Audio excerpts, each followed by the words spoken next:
మేరకు ఈరోజు ticket rates పెరిగి ప్రభుత్వం మనదొచ్చి మన సినిమా ఇప్పుడు రిలీజ్ అవుతుంది. ఆ రోజు మీరు పంతం కొద్ది చూశారు. ఈరోజు ఆ రోజు పెట్టిన ఎఫర్ట్కి ఇది బయటకు వచ్చింది. ఇది దాని తాలూకు సత్తా మీరు చూస్తారు ఈరోజు. Okay, now will come back to the story of Harihara Veeramallu. Harihara Veeramallu ఇది నాకు చాలా ఇష్టమైన సబ్జెక్ట్. ఇది మనందరం చరిత్రలో చదువుకుంటాం.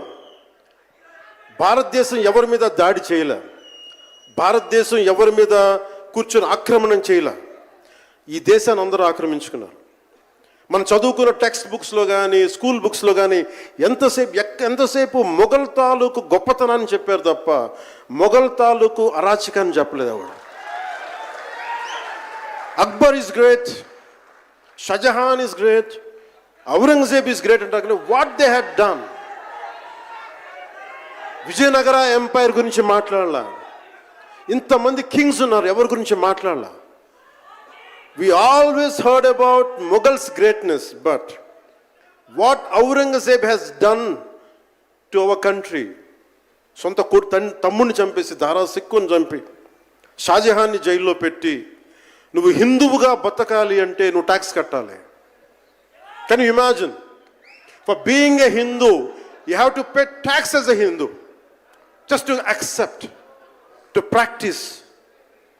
ఇలాంటి సమయంలో ఒక ఛత్రపతి శివాజీ మహారాజ్ లాంటి వాడు గుండెల్లో శౌర్యాన్ని నింపాడు. మనకి తమిళనాడు దురాక్రమణ గురైతే all the way from Maharashtra he came back and supported, stood by people. ఇలాంటి నేపథ్యంలో హరిహర వీరమల్లు ఒక ఫిక్షస్ క్యారెక్టర్, ఒక కల్పిత పాత్ర. అలాంటి పాత్రలో సగటు మనిషి ఏమి చేసి ఉండొచ్చు? ఎంతసేపు మనం కోహినూర్ ఎక్కడి నుంచి వచ్చింది?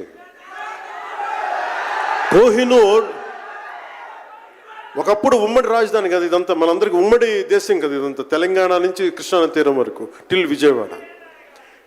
ఆ కృష్ణానది తీరం దగ్గర ఇప్పుడు విజయవాడలో ఉన్న కొల్లూరు దగ్గర వజ్రపు గనులు ఉంటే అక్కడ దొరికిన వజ్రం అది.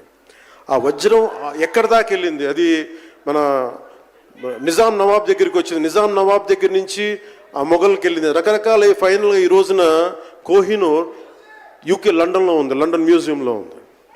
సో దాన్ని దృష్టిలో పెట్టుకొని నాకు కృషి గారు కథ చెప్పినప్పుడు ఇంట్రెస్టింగ్ అనిపించింది. Then we did the story, cinema చేశాం.